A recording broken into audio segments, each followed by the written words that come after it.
Todas las personas nos merecemos poder elegir la vida que queremos, pero el contexto nos moldea y hay problemas que afectan más la vida de unos que de otros. La buena noticia es que ante este escenario hay gente que elige no mirar para el costado, se conmueve ante lo injusto y trabaja para transformarlo. Para conocer sus historias nace este espacio. Soy Ine Insúa y esto es La Trama. Hoy estoy con María Migliore. Un placer que estés acá, Mary. Gracias por estar acá. A vos, gracias por la invitación. María, sos politóloga y fuiste ministra de Desarrollo Humano de la Ciudad de Buenos Aires. Hoy formas parte de Fundar y de Popurrí, supongo que entre otras cosas también. Y mi intención es conversar con vos acerca de la agenda de transformación social, más allá de la emergencia. Como qué significa eso para nuestro país. Entonces, bueno, por lo pronto, bienvenida. Y con ganas de escucharte y aprender de vos. Gracias a vos y bueno, de aprender juntas. Me parece que estas cosas siempre son lindas por el intercambio. Me encanta. Bueno, la primera pregunta que tengo para hacerte es, más allá de los títulos y de lo que hoy estás haciendo, ¿qué te tiene desvelada? ¿Qué hoy te quita el sueño como María Migliore en este presente? Mira, hay algo que a mí me preocupa y me ocupa mucho, que es cómo reconstruir lo común. O sea, yo creo que hay algo que estamos perdiendo que tiene que ver con esta cuestión de encontrarnos, algo que parece súper sencilla y que los argentinos, por suerte, tenemos muy naturalizada, pero creo que es el desafío de todas las grandes ciudades del mundo. En algunas ciudades es más por desigualdad, por mala planificación, por la tecnología, porque estamos cansados, por, no sé, la dinámica del trabajo. Hay como, depende del lugar que mires, hay una, si se quiere, esbozo de explicación distinta. Pero el punto común es, estamos perdiendo la vida en común. Cada vez nos separamos más, cada vez nos segregamos más, cada vez estamos más solos y eso nos hace mal. Entonces, ¿cómo reconstruir esa trama común, esa vida en común, esos espacios de encuentro que yo creo que nos hacen mejores? Pues para mí las personas somos únicas, pero somos mejores si nos desplegamos más cuando estamos en comunidad, cuando estamos con otros. ¿Cómo recuperar eso? ¿Desde qué instituciones? ¿Qué quiere decir eso para el mundo de hoy? Es uno de los desafíos para mí más grandes y más lindos que tenemos en este tiempo. Y para empezar a entenderte, como entender qué te trae a esta inquietud, qué te trae a querer reconstruir lo común, me gustaría entender un poco más tu historia. Como qué marcas o qué huellas más importantes puedes ver hoy mirando hacia atrás que te hicieron elegir este camino. Y sobre todo como este deseo y esta intención de reconstruir lo común. Mira, yo mi historia, así como la vocación que yo fui encontrando, siempre la asocio mucho al colegio al que fui. Yo vengo de una familia de clase media y desde muy chica, gracias al colegio al que fui, pude entrar como en contacto con realidades sociales que eran muy distintas a la mía. Y entonces a mí ahí empezó a activar como una pregunta de por qué yo tengo un montón de cosas y por qué otros no. Había como eso, empezó a haber como una conciencia de una desigualdad estructural, de haber nacido en un lugar con muchísimos privilegios. Siempre digo a mí, yo nunca me preocupé por si en mi casa iba a comer.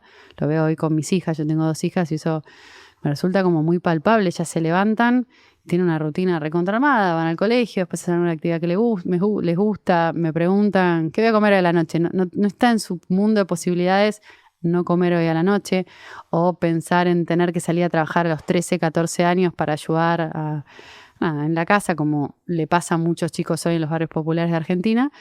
Entonces, la conciencia de esa desigualdad de origen, por decirlo de alguna manera, a mí me empezó a hacer una pregunta, era, bueno, ¿cómo se cambia esto? Y elegí la política, creo que la política es una de las grandes herramientas transformadoras. Sigo creciendo en la política más allá de que hoy es mala palabra, sobre todo para eso, para que podamos vivir en una sociedad que sea un poco más justa, donde todos tengamos la posibilidad de ser nuestro propio proyecto de vida, pero que eso sea real, porque yo creo que hoy lo decimos, suena lindo, pero no es la realidad de mucha gente en la Argentina. Y ya que mencionaste al colegio como uno de los espacios de marca y de huella, ¿tenés maestros o maestras, y más allá de la escuela, personas que te hayan marcado y a las que te gustaría agradecerles? Sí, muchísimas. Yo siempre digo que nadie se hace solo, nadie llega a un lugar porque sí, por mérito propio. Primero mi familia, creo que mi familia me acompañó y me abrió muchas puertas. Después pienso, no sé, una persona, Josefina, que trabajaba en el colegio y organizando todo este tipo de actividades, Josefina, Constanza, gente que desinteresadamente a mí me abrió un mundo y me acompañó también en el camino de hacerme las preguntas, bueno, ¿qué hago con esto? Ya en el trayecto político se me viene mucho Rodrigo Sarazaga, que es un sacerdote jesuita que fundó el CIAS, que es una persona que para mí fue muy formativa. Yo hice ese programa, es un programa de liderazgo político donde te encontrás con gente de distintos espacios, con miradas por ahí antagónicas a la tuya. Cuando sos chica, yo pensé que lo hice hace como 11 años ya, ese programa.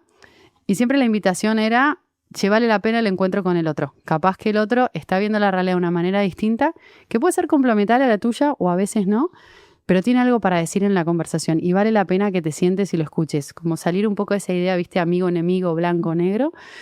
Y después esta idea de que la política siempre tiene que tener un propósito, un para qué, un algo más grande que cada uno de nosotros, donde lo que cada uno trae creo que es único, pero no, tiene que poder trascender, tiene que poder ser algo que convoque y que una a muchos. Así que yo te diría, en la época del colegio, Josefina, Constanza, hay mucha más gente como que abrió un camino y Rodrigo como que creó un lugar y una gran compañía durante estos años.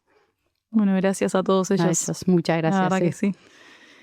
Te escuché, recién mencionabas el propósito de la política y en diferentes ocasiones te escuché mencionar la importancia de pasar de una política de contención a una política de transformación. Y me gustaría entender y que nos expliques, como a quienes nos interesan estos temas, qué significa una agenda de transformación social y cuáles son sus pilares principales. Mira, para mí hay algo que es central, que es la pregunta de cómo quebrar dinámicas de pobreza. Cómo hacer que un chico que hoy nace en el barrio 31, por ejemplo, no tenga las mismas posibilidades que tuvo su padre, sino que tenga más, digamos, que el lugar donde que vos nacés sea una oportunidad y no un condicionante, que es lo que hoy está pasando. Entonces, a mí me gustan las políticas que ayudan a romper esa reproducción de desigualdad. Y creo que la política social hay que entenderla como una herramienta más dentro de muchas herramientas que vos tenés. Vos estás gobernando una ciudad, vos estás gobernando un país y bueno, yo tengo una batería de herramientas que cada una sirve para distintas cosas. O sea, si pienso en un país, pues tenés la política macroeconómica para definir un modelo, para definir un tipo de cambio, para definir cierta estabilidad. Después tenés una política que es productiva. Bueno, que están las dos relacionadas. ¿A qué tipo de cambio? ¿A qué sectores? ¿En qué invierto? ¿En qué no invierto? ¿Qué infraestructura de desarrollo? Y después tenés una política social que cuando está bien hecha, para mí es la que complementa a esas dos. ¿Y por qué digo complementa a esas dos? Porque hoy hay que reconocer, esto que venía diciendo, hay una desigualdad estructural. La buena política social es la que levanta el piso para arriba, no la que dice te asisto en la emergencia y solamente. Te asisto en la emergencia, por supuesto, pero de manera tal que vos, cuando yo termine de intervenir, cuando el Estado termine de intervenir, tengas más herramientas para poder integrarte en un ciclo de crecimiento. Y eso lo podés ver, por ejemplo, con la educación. Una buena educación te abre puertas. Lo puedes ver con la política de integración sociourbana. No es lo mismo crecer en una casa donde cada vez que llueve perdés todo, que crecer en una casa donde puedes ir a dormirte calentito, o en una casa donde los padres y los hijos tienen que compartir la misma habitación, o donde cada uno tiene su espacio separado. Entonces, políticas que, de nuevo, cortan un ciclo, ayudan a romper esa espiral de pobreza en la que estamos hace tiempo. En esa línea, creo que algo que es importante traer a la mesa, que es la importancia de las transferencias directas, digamos, transferencias directas versus aquellas que tienen condicionalidades vinculadas a educación o a salud. Para alguien que no está tan involucrado en el tema, ¿cómo explicarías la importancia de las condicionalidades vinculadas a salud y a educación, por ejemplo? Eso es un gran debate en el mundo de la política social y los últimos 20 años en América Latina los grandes avances se dieron por esto que se llaman políticas de transferencia directa condicionada. En Argentina la UH, en Brasil el programa Bolsa Familia, en México donde arrancó todo esto, tuviste el bono Juancito Pinto y algunos parecidos en Bolivia. En cada país de la región hubo experiencias parecidas. Y hubo también siempre debate alrededor de esto. Yo creo que estas políticas está bueno que tengan condicionantes, no porque la gente no vaya a cumplir, porque la estadística y la evidencia lo que te muestra es que siempre que hay herramientas y posibilidades de cumplimiento, las familias acompañan, sino sobre todo porque te permite levantar alertas y trabajar en red. ¿Qué quiere decir esto? Si un chico para poder cobrar, vamos a la UH, que lo explicamos para quien no lo conoce. La UH es un programa de transferencia donde se le da plata a familias que tienen hijos menores de 18 años, que están en situación de mucha pobreza, para que puedan garantizar lo alimentario y tiene dos condicionalidades, que vayan a la escuela y que sean controles de salud. Entonces, ¿por qué es bueno que tenga esa condicionalidad? Porque si la red funcionara, a vos te permitiría desde la escuela poder levantar un montón de alertas. Vos podrías tener, cuando tenés que ver eso actualizado en tiempo real, ver qué chico está yendo a la escuela y qué chico no está yendo a la escuela. Podés levantar problemas vinculados a, no sé, la vacunación, que hoy es un tema que empieza a ser tema en la Argentina. Bueno, poder levantar a tiempo alertas y trabajar como sistema. Entonces, creo que está bueno poder hacerlo, y lo que es bueno de estas políticas también es que son lo que se dice universales. Vos pones requisitos que son bastante amplios y cualquier persona que cumpla con los requisitos puede acceder.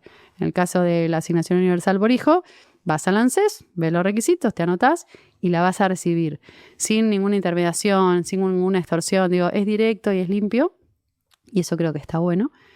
Y la mejor muestra de que ese programa está bien hecho es que es para mí la única política de Estado en materia social que hay en Argentina hace tiempo. La UH es un programa que Lilita tuvo mucho que ver en el diseño, que lo aprueba Cristina en el 2009, que después el gobierno de Macri lo continúa y lo mejora, que el gobierno de Alberto Fernández durante la pandemia le agrega la tarjeta alimentar, y que hoy el gobierno de Javier Milei es el único programa social que aumentó en términos reales.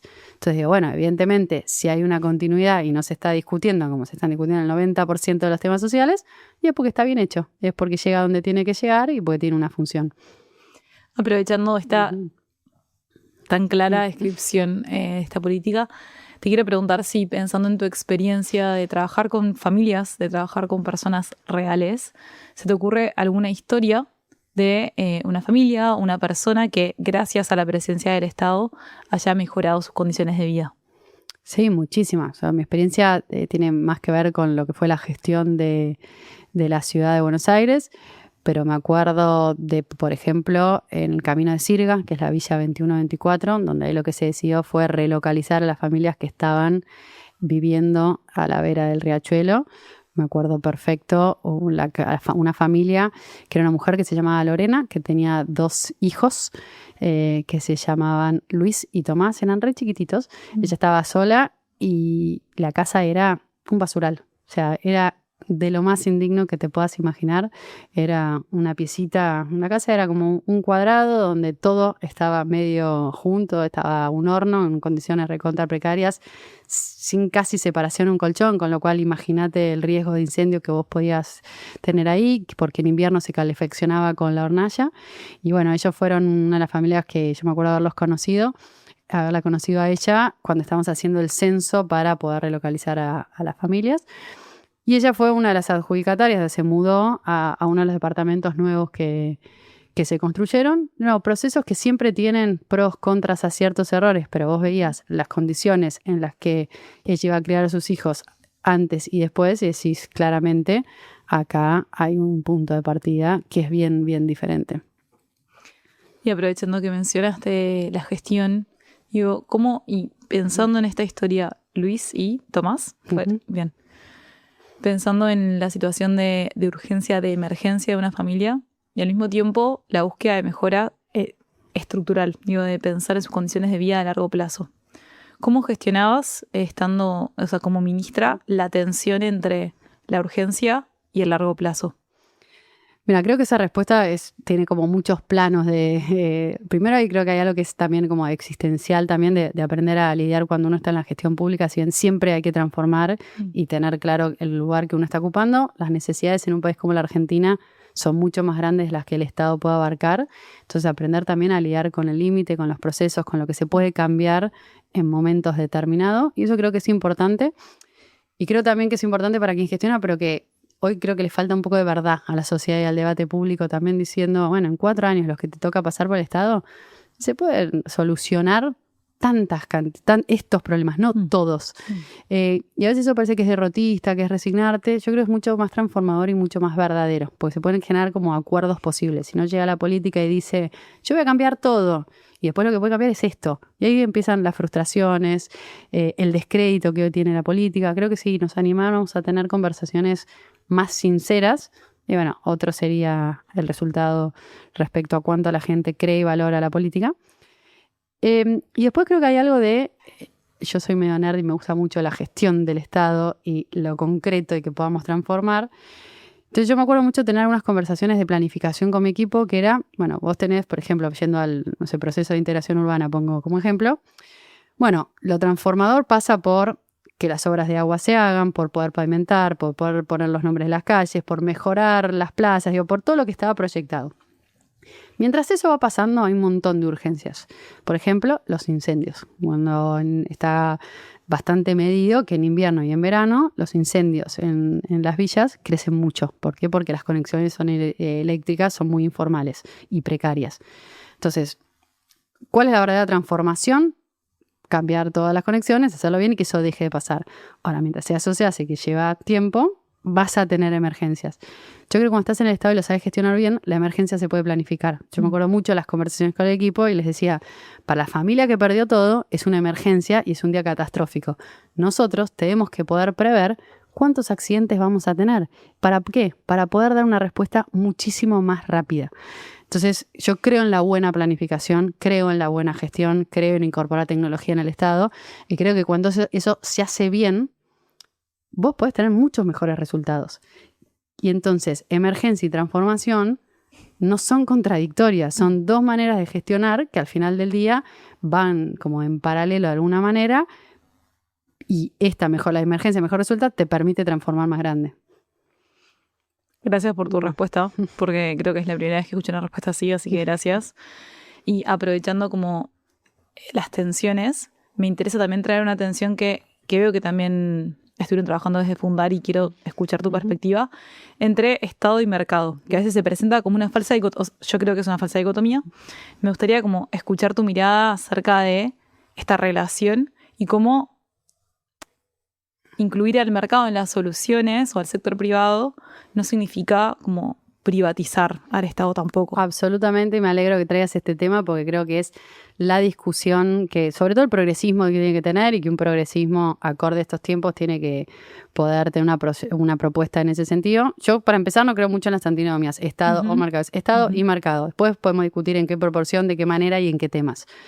Pero te voy a un ejemplo concreto de algo que veíamos la semana pasada. Fundar acaba de sacar una encuesta de cuánta inteligencia artificial usan las pymes argentinas, ¿no? Es una encuesta que hicieron con un organismo, con el CEPE de la Universidad de IT, la Fundar, súper interesante. Y lo que vos ves es, la verdad que el nivel de adopción es súper alto. Hay muchas pymes argentinas que ya están usando inteligencia artificial. Ahora, si haces un doble clic, ¿en qué la están usando? ¿Para qué la usan? Pues primero que hay una disparidad sectorial gigante, ¿no? Obviamente el software altísimo, es esperable, pero después textil, metalmecánica, alimentos, ¿no? Por abajo del 50%. Y cuando ves, la mayoría la usan en lo que es los procesos de apoyo, marketing, ventas, no en la parte productiva, no en el core productivo y no en la toma de decisiones del core productivo. Entonces, eso lo que te muestra es que la brecha va a seguir agrandándose. Entonces decimos, yo creo que las empresas argentinas, primero creo que es bueno para Argentina que haya más empresas argentinas. Definición, quiero que haya más empresas. Ahora, quiero que esas empresas sean más productivas. Entonces hay que invertir en mejorar la productividad de eso. Y eso no quiere decir que el Estado no tiene que hacer nada. Probablemente el Estado pueda ayudar a que eso suceda, pueda financiar parte, pueda convocar expertos a, no sé, crear líneas de crédito para que pymes puedan tomarla y adoptarla. No sé, hay como 1000 cosas de qué hacer. Pero de una definición de, yo necesito crear más mercados. Y para crear más mercados necesito mejores empresas, no menos. Y esas empresas tienen que ser más productivas. Entonces, creo que esa es la mirada. Es cómo el Estado puede facilitar ciertas cosas. O sea, te voy a otro tema. Yo creo que el Estado tiene que invertir en infraestructura. ¿Para qué? Para que las empresas puedan trabajar mejor. Entonces vos decís, tenés la explotación de recursos naturales en muchas provincias. Bueno, la infraestructura de las rutas para sacar eso, podemos después entrar en cada una de las provincias, es un desastre. ¿Quién va a hacer eso? Entonces, no es Estado o mercado. Yo quiero un mercado que después, juegue con reglas claras, habrá que discutir cuánto gana, cómo se generan mejores cadenas de valor, pero más vale que eso está. Y creo que quien puede facilitar y ayudar a desarrollar eso es el Estado. Se me dispararon múltiples preguntas en simultáneo. A ver, por un lado, me parece, creo que una pregunta que no tenemos muy fácilmente respondida y tiene que ver con el futuro del empleo. Esto por ahí se nos va un poco por la tangente del Estado, pero sí creo que por lo menos me estoy encontrando con que los avances tecnológicos son increíbles y al mismo tiempo están achicando la mayor parte de las estructuras de las empresas. Entonces, o cuando están muy bien utilizados, por lo general, se están achicando. O sea, eso es lo que veo en colegas y lo que me cuentan. Y eso creo que genera una tensión y algo que necesitamos empezar a mirar también desde el Estado. Como decir, ¿qué pasa con el futuro del empleo y cómo lo vamos a abordar con los avances tecnológicos que estamos viviendo y que se van a exacerbar en los próximos años? ¿Qué pensás desde ese lugar? Que no tengo idea.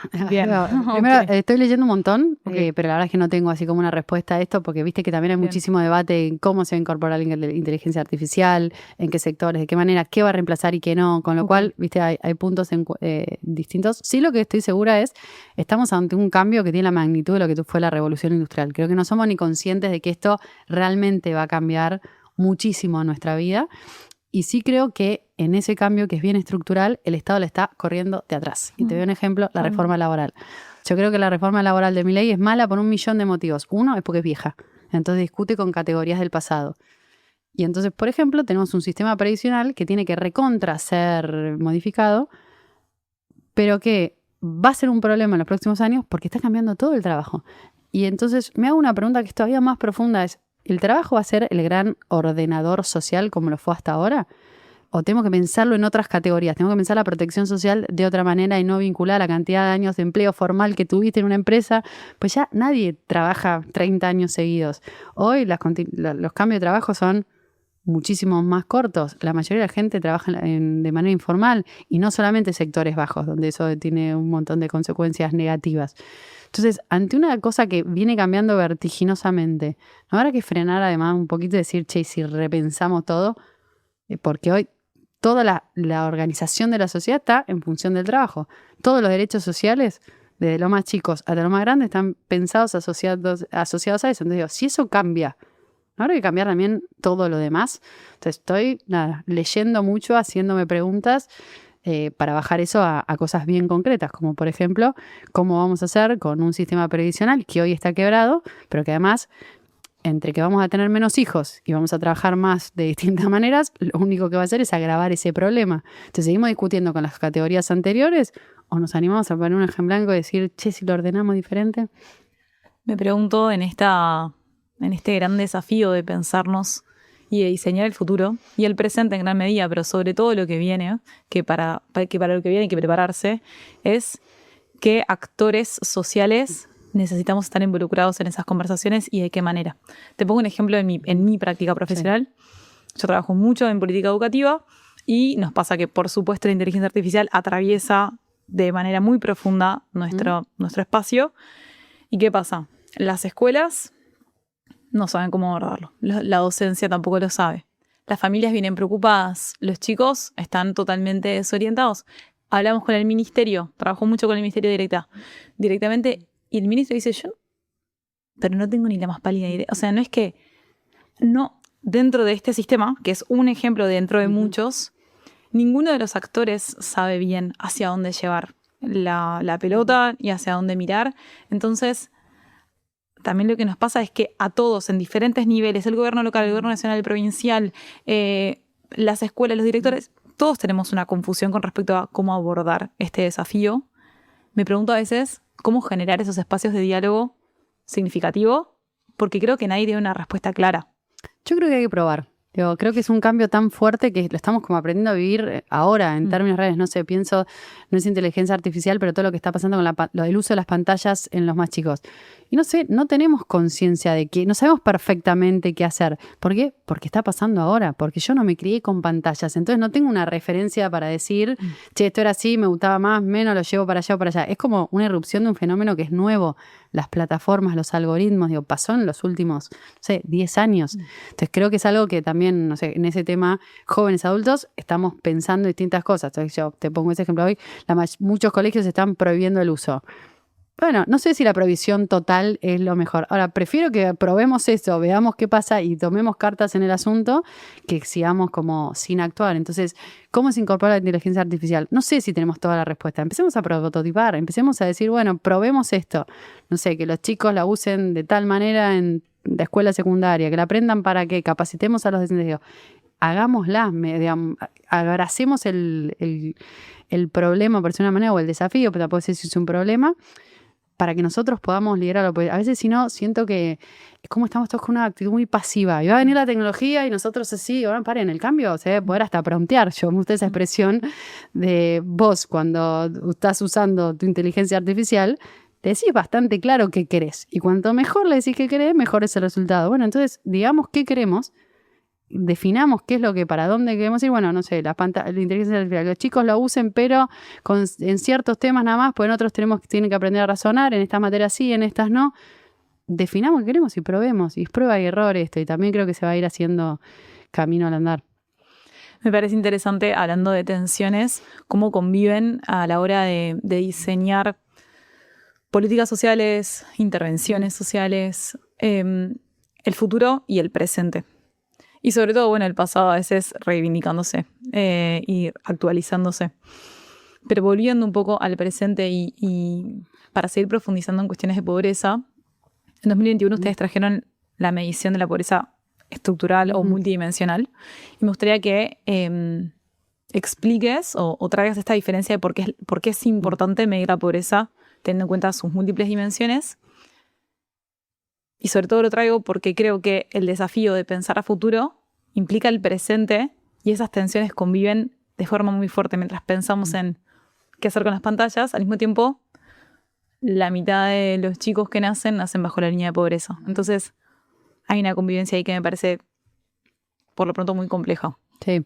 Ahora, me parece que además de pensar siempre hay que hacer, entonces, y que algunas cosas no son como contradictorias, porque el problema de las pantallas, por ejemplo, afecta tanto a los chicos ricos como a los chicos 100%. Pobres, de distintas maneras. Entonces, digo, prohibamos en las escuelas, punto, ¿a quiénes? A todos. Cuanto más control tengamos, mejor. Ahora, esto que traes de la pobreza me parece súper importante porque en Argentina no estamos muy acostumbrados a mirar la pobreza solo desde los ingresos. La pobreza se puede medir de dos maneras. Por ingresos, que básicamente lo que se hace es, se define una canasta básica de bienes, servicios, se pone un precio y si vos ganás menos de plata de la línea que se estableció, estás abajo de la línea de pobreza. Si ganás un peso más, estás arriba. Entonces, es una medición que es importante porque es estadística, porque te permite tener una serie de cómo va variando el ingreso y el poder adquisitivo de las personas a lo largo de los años. Digo, es importante tenerla, pero para mí es incompleta. Porque la pobreza vos la podés ver de lo que como se llama multidimensional, que es todas las dimensiones que hacen a la vida cotidiana de alguien y ver qué nivel tienen. Por ejemplo, cuando se mide, hay muchos índices distintos, ¿no? Pero el acceso a la educación, puede ser una escuela o no puede ser una escuela. ¿Creciste en una casa que tiene buenas condiciones o que no tiene condiciones? ¿Tenés un hospital cerca de tu casa? ¿El lugar donde vivís tiene plazas? ¿Está iluminado en la noche? ¿Esto llueve y se inunda? ¿Tenés trabajo? ¿No tenés trabajo? Entonces vos podés armar distintas dimensiones donde lo que me dice es qué acceso tienen las personas a eso.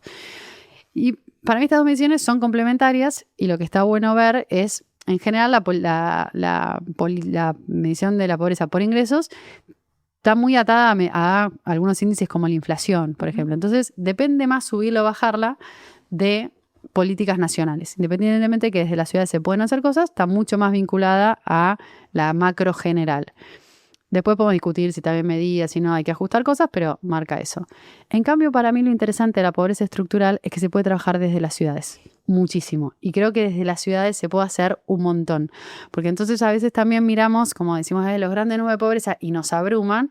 Decimos, bueno, no es lo mismo. Primero, no es lo mismo la pobreza en la ciudad de Buenos Aires que la pobreza en Santiago del Estero. No es lo mismo la pobreza en Rosario y el Gran Rosario que en un pueblo del interior de Santa Fe. Entonces, como te permite mirar con un poquito de doble clic y a partir de ese doble clic ver qué es lo que tenés que hacer. Porque vos, si podés construir un índice con distintas dimensiones, podés ver en cada lugar qué es lo que está apretando más y elegir qué es lo que vas a hacer primero y por qué. Entonces, creo que es súper importante y es, nada, para mí una batería de herramientas que se abre a la hora de, sobre todo, de poder intervenir. Porque para mí, la medición siempre es importante para saber qué es lo que tenés que hacer, no para después analizarla y nada más. Sobre todo en política y política pública, tengo buena información para transformar. Me encanta que hayas mencionado las ciudades porque me parece que es un nivel de gobierno muy interesante. Y justamente te quería preguntar, ¿cuál crees que es el rol de los gobiernos locales en los procesos de transformación social? ¿O qué podría ser? Yo creo que son centrales. Primero creo que el tiempo que viene en la política es el tiempo de las ciudades. Creo que cada vez más vivimos en ciudades y eso se va a proyectar cada vez más, con lo cual las ciudades son importantes y además son, para mí, el escenario donde pasa nuestra vida cotidiana. Toda nuestra experiencia concreta diaria pasa en una ciudad, desde que abrís la puerta de tu casa, la calle que recorres, el colectivo que pasa o no pasa, cuánto tarda el tren, el tráfico en el que te quedaste atascado, si es seguro o no es seguro caminar por la noche. Bueno, todas esas son decisiones de política urbana, política cotidiana.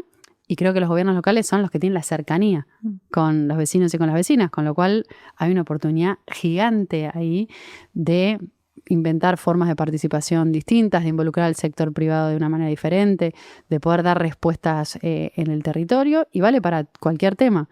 No sé, para mí una buena política social es tener buenas plazas, por ejemplo. Esto que hablamos de reconstruir lo común. Si vos generas buen espacio público de calidad, está recontra medio, la gente va a ir y quedarse más tiempo en ese espacio. No sé, si te pasa a vos, me pasa a mí. Cuando la plaza está buena, Totalmente. te quedas mucho más tiempo. Y el plan pasa a ser, encontrémonos en este lugar. Bueno, hacer mejores o peores plazas depende del gobierno local. Una buena política social es que mejore la inseguridad. Está medido además de, obviamente, el accionar policial, que cuando una ciudad está bien iluminada, el delito tiende a bajar. Bueno, tener una plaza, una calle bien iluminada, ¿cambia o no cambia? Eso depende de quien esté gobernando localmente. Entonces, creo que hay un montón de cosas de la cotidiana en nuestra vida que pueden ser mejores a través de los gobiernos locales. Me interesa pensar en las barreras invisibles que hay en las ciudades, en cómo por el domicilio o el lugar donde vivo implica acceso o exclusión del mercado laboral. Me encantaría escuchar qué pensás al respecto. Que es tremenda esa barrera, es invisible y todos la negamos, ¿viste? No pasa tanto. Yo me acuerdo mucho cuando estábamos en el gobierno, hicimos un experimento con el BID, que lo que hicimos fue armar 4 perfiles laborales, 2 varones, 2 mujeres, las mismas calificaciones. Lo único que cambiábamos era el domicilio. Hicimos eso y lo mandamos a 200 búsquedas que eran reales de distintas empresas. 60% más chances de que te llamaran a una entrevista si tenías un domicilio formal. Si decía Recoleta, o sea, cualquier barrio de la ciudad con dirección formal, te llamaban. Si decía Manzana 5, calle 4, ni te llamaban. O sea, ni llegabas a la entrevista. Los currículums no tenían ni foto. Entonces ahí ves un sesgo operando fuertísimo, que después nos quejamos de, bueno, la gente se crea este prejuicio, ¿viste? La gente de los barrios populares no quiere trabajar en blanco. No, primero, no hay trabajo en blanco y segundo, no lo llaman. O sea, no llegan ni a la entrevista. Entonces, me acuerdo de ese hallazgo, para nosotros fue súper importante y nos hizo adelantar una de las decisiones, que era ponerle nombre a todas las calles, que estaba pensado para el final del proceso, y lo adelantamos. Y tuvo una aceptación enorme. Entonces, a veces esas cosas invisibles que no vemos, creo que el primer paso es poder detectarlas y poder verlas, ¿viste? Estar y a partir de ahí actuar en consecuencia. ¿Trajiste un ejemplo concreto de solución? Por ejemplo, los nombres a las calles desde el lugar del sector privado. ¿Crees que algo que se puede trabajar en esos sesgos, en esas limitaciones que... Sí, me acuerdo que además de eso, digamos, del Estado cambiamos la calle, después hicimos un montón de reuniones con gerentes de recursos humanos a contarles el resultado y decir, che, ustedes hablan de política e inclusión laboral, miren lo que está pasando. Y hubo buena recepción, digo, al menos hubo una conversación posible. Después sé que del sector privado se está trabajando, no sé, tengo un amigo que habla de que, por ejemplo, los currículums no deberían tener foto ni dirección, está trabajando en un proyecto de eso, como entiendo en algunos lugares del mundo se hace, para que justamente esos sesgos no operen. Entonces creo que sí, y que igualmente hoy en el mercado laboral argentino el problema es otro. Además, eso es un gran problema, pero hay problemas estructurales más grandes, que es que el empleo formal no viene creciendo hace muchísimo tiempo. Entonces es muy difícil que las personas de estos lugares puedan acceder a esos puestos. Mary, pensando a futuro, ¿qué crees que es necesario en los nuevos liderazgos? ¿Qué nos falta y qué ves como posibilidad? Creo que falta empatía y creo que muchas veces cuando se habla de esto en la política, viste, encontrás una barrera re grande, como si ser empático fuera contrario a ser firme. Yo creo que esa es una posición que inventamos y parece que, viste, que ser firme es gritar fuerte y romper todo, y yo creo que la firmeza tiene que ver con otra cosa, con poder conmoverte del dolor del otro, con poder tener una línea clara de trabajo, con poder sostener un proceso por más que sea difícil. Entonces me parece que en este contexto donde hoy nos agredimos unos con otros todo el tiempo, digo, tenemos que mirarnos de otra manera. Falta para mí esa empatía para poder de alguna manera reconstruir, de alguna manera sanar, no seguir agrediéndonos. Creo que además es mucho más fácil decir, nada, este es un tarado, lo saco, lo elimino de la conversación, a sentarte y entender que podés dialogar, que eso no quiere decir ni no tener una visión clara de lo que vos querés hacer, ni que no haya un desacuerdo, pero un poco de humanidad, mirarte a los ojos, encontrarte y ver qué es lo que se puede construir.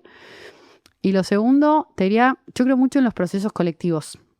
También la política hoy se piensa solamente personas, ¿viste? Es una persona y si no es esa persona se agota el mundo.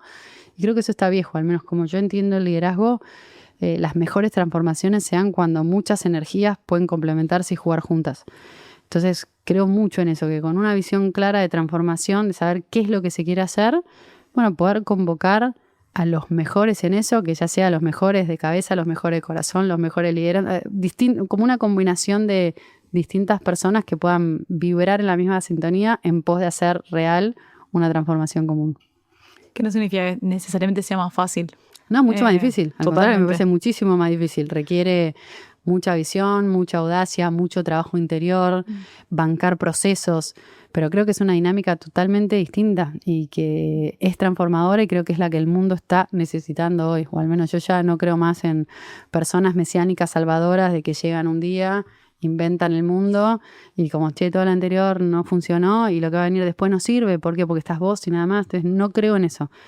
Francisco tenía una frase muy linda que decía que para la transformación política importa más iniciar procesos que ocupar espacios. Y eso para mí es una gran guía. Es como iniciar procesos de transformación que tienen una raíz y que uno puede mirar para atrás y decir, che, acá había una semilla de verdad y uno puede, en el tiempo que le toca, acelerarlos, ¿viste? Llevarlos a donde tienen que ir.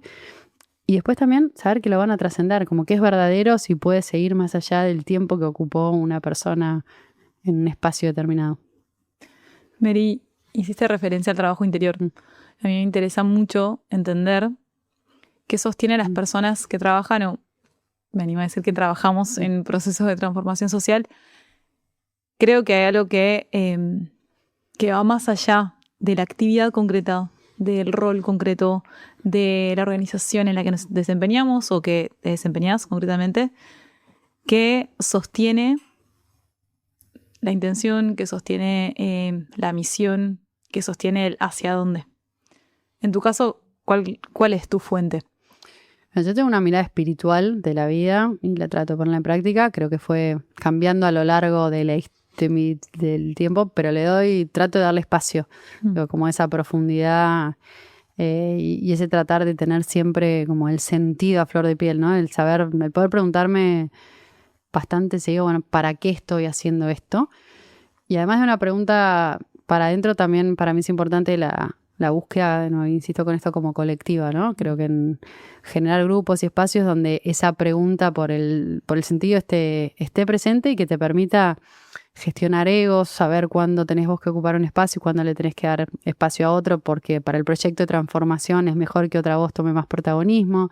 Y eso, bueno, creo que requiere mucho trabajo, mucho esfuerzo. Y ya que te haces la pregunta, en tu caso, ¿para qué estás haciendo esto? Para reconstruir lo común. Realmente, digo, creo que hoy yo tengo 2 hijas, mis hijas son mi fuente de inspiración más grande. Me encanta este país, quiero que ellas crezcan en este país, estoy profundamente agradecida por maestros, digo, yo también estoy muy agradecida a la Argentina, yo estoy hoy acá porque creo que la Argentina es un país fantástico, que me dio todas posibilidades.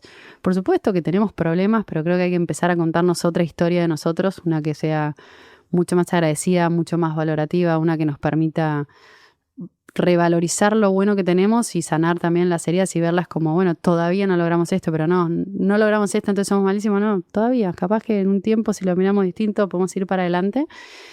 Y quiero que ellas crezcan en un país donde puedan encontrarse con gente distinta, donde sean conscientes de una comunidad más grande que las abraza, que las aloja y también que las potencia. Entonces hoy poder reconstruir esa vida en común, un poco, por algo súper individualista, yo quiero ir a un país donde eso siga estando vigente porque creo que lo tenemos, lo quiero por ellas y lo quiero para todos. Quiero hacerte 2 preguntas más. La primera es, ¿en qué te transformó a vos como mujer que se dedica a la política este camino y el trabajo sobre todo en los barrios populares? ¿En qué te hizo cambiar? En un montón de cosas. Una que te diría es que yo veo me puedo encontrar con la historia de muchas personas que transformaron mi vida. O sea, yo veo mucho valor ahí y no es ser pobrista y no querer que las condiciones estructurales cambien, sino realmente pensar la transformación desde un encuentro, donde yo tengo algo para aportar, pero también algo para recibir. Y para mí ese encuentro es misterioso y es profundamente transformador. Que no quiere decir que cuando vas a, no sé, integrar un barrio, sea todo hacer lo que un vecino dice. Creo que hay que escucharlo y mirarlo a los ojos y decir, bueno, ¿por qué me estás diciendo lo que estás haciendo? Y también animarse a decir esa búsqueda que vos tenés, no sé, de, por ejemplo, que tu calle se inunda todos los días y te tengo que escuchar porque el Estado hace 50 años que tiene prometiendo cosas que no cumple. Se puede encontrar con la vocación del mejor ingeniero que sabe cómo solucionar ese problema. Entonces, no es solo de abajo hacia arriba, ni tampoco solo de arriba hacia abajo. Creo que hay valor en esa mezcla. Y de nuevo, gestionar esa mezcla es recontra difícil y recontra incómodo. Pero entonces a mí me transformó en lo existencial, entendiendo que siempre hay algo para aportar, pero también algo para recibir, y que la transformación o la verdad o ese punto que te faltaba para, como decís, cómo te cae como una ficha, puede venir del lugar más inesperado.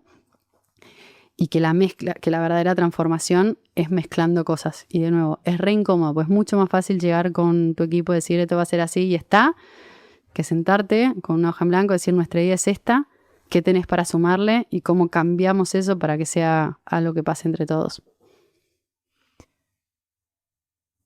Te quería hacer otra pregunta, pero la verdad es que genuinamente me inquieta saber o quiero saber. Y para terminar, ¿qué significa para vos vocación? Porque usas mucho esa palabra y creo que podemos aprender de ella. Yo creo que todos vinimos al mundo a algo, en esto de que tenemos, de que de una mirada espiritual, creo que vinimos a traer algo que es único, que es irrepetible, que lo que traigo yo no lo traes vos, digo, es muy particular, pero que eso particular se despliega más grande cuando lo vas haciendo con otros, cuando un otro te potencia, cuando un otro te marca un error, cuando se va generando una dinámica de vida que transforma. No sé, lo pienso mucho en, por ejemplo, una orquesta, donde cada instrumento toca algo que es, viste, bien como particular y es único. Ahora, suena mucho más lindo la canción cuando van entrando todos. Y ahí hay algo de, no sé, una orquesta, una banda de jazz, ¿viste? Cuando vos tenés como una combinación que decís, che, si no es lo que trae este instrumento no lo puede traer otro, pero qué linda suena toda la combinación.